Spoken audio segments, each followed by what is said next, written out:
Sunday हो या Monday, रोज़ खाओ अंडे। चलो आज हम अंडों के बारे में डिस्कशन करते हैं। तो अंडों का ये जो बाहर का हार्ड कवरिंग जो है, इसे बोलते हैं शेल। इसे बोलते हैं शेल। और इसके अंदर होता है कैल्शियम कार्बोनेट। इसके अंदर होता है कैल्शियम कार्बोनेट जो दो फंक्शंस को परफॉर्म करता है।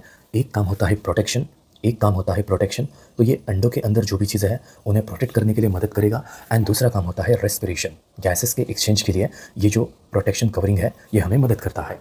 अब इन अंडों को हम बॉईल कर लेंगे और इसके अंदर क्या क्या है उसके बारे में डिस्कशन करेंगे। ये रहा आपका बॉइल्ड अंडा। अब इसको हमने बीच में से कट कर दिया है, तो आप दो सेक्शंस देख सकते हैं, एक है वाइट पार्ट, दूसरा है येलो पार्ट। दोनों के बारे में बात करेंगे। सो पहला पार्ट जो है वो है हमारा एग वाइट, और उसके बीच में जो येलो पार्ट है उसे हम बोलते हैं एग योक। अब एग वाइट जो है उसके अंदर होता है प्रोटीन्स, उसके अंदर होता है प्रोटीन्स। मेन प्रोटीन होता है अल्ब्यूमिन। ये हमें न्यूट्रिशन देता है, मसल बिल्डिंग के लिए मदद करता है। एंड जो दूसरा पार्ट है उसे हम बोलते हैं एग योक, उसे हम बोलते हैं एग योक। अब एग योक को डिस्कस करना ज़रूरी है क्योंकि इससे हमारी हार्ट की हेल्थ जो है वो अफेक्ट होती है। एग योक के अंदर होते हैं विटामिन्स। 4 टाइप के विटामिन्स होते हैं, vitamin A, vitamin D, vitamin E, vitamin के। दूसरी चीज़ इसके अंदर होते हैं मिनरल्स। एंड तीसरी चीज़ होती है प्रोटीन्स। यस, एग वाइट के बाद सबसे ज़्यादा प्रोटीन जो है एग योक के अंदर होता है। एंड चौथी एंड वेरी वेरी इंपॉर्टेंट चीज़ जो है वो है फैट्स। एग योक के अंदर 2 टाइप के फैट्स होता है, एक होता है सैचुरेटेड फैट एंड दूसरा होता है अनसैचुरेटेड फैट। अब जो सैचुरेटेड फैट है वो हमारे बॉडी के लिए हेल्दी नहीं होता है, लेकिन अनसैचुरेटेड फैट जो है वो हमारे बॉडी के लिए हेल्दी होता है।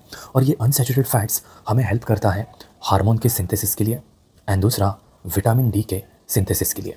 तो जो फैट्स का कॉन्सेंट्रेशन है सैचुरेटेड वर्सेस अनसैचुरेटेड का, तो अनसैचुरेटेड फैट जो है वो 65% होता है नियरली, एंड जो सैचुरेटेड फैट है वो नियरली होता है 30%।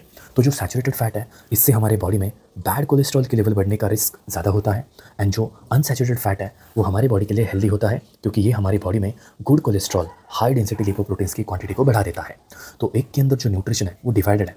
प्रोटीन का पार्ट एक वाइट के अंदर भी है, योग के अंदर भी है। बट पॉइंट क्या आता है कि हमें एक दिन में अंडे कितने खाने चाहिए, क्योंकि योग के अंदर जो कोलेस्ट्रॉल है वो हमारे हार्ट के लिए, हमारे आर्टरीज के लिए अच्छा नहीं है। तो डॉक्टर रिकमेंड करते हैं आप दिन में एक कंप्लीट अंडा खा सकते हैं, उतना आपके लिए अच्छा है अगर आप हेल्दी इंडिविजुअल है। तो अगर आपको हार्ट की बीमारी है तो ऐसे कंडीशन में डॉक्टर के रिकमेंडेशन से ही आप अंडे खा सकते हैं।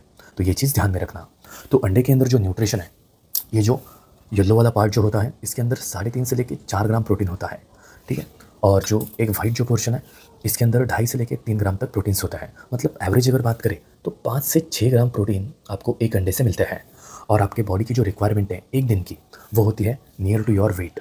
आईसीएमआर के रिसर्च के अकॉर्डिंगली आपका जितना वेट होता है उतना प्रोटीन आपको कंज्यूम करना है। मतलब मेरा वेट एट प्रेजेंट अगर 90 kg है तो दिन में मुझे 90 ग्राम प्रोटीन्स कंज्यूम करना कंपलसरी है for normal metabolic activity and proper development of my body.